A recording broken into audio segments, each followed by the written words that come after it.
নমস্কার বন্ধুরা, কেমন আছেন? আশা করি সকলে ভালো আছেন। এখন আমি WBCS এর 2022-এর প্রিলির যে কাট আপ কত ছিল সেটা নিয়ে আলোচনা করব, ঠিক আছে? 14ই জুন 2026 আমাদের WBCS প্রিলির পরীক্ষা আছে।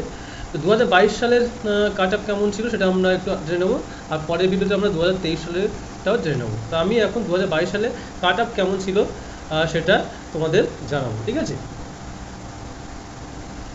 দেখো, WBCS প্রিলি 2022-এর আনরিজার্ভ ইউআর ক্যাটাগরিতে ছিল কত?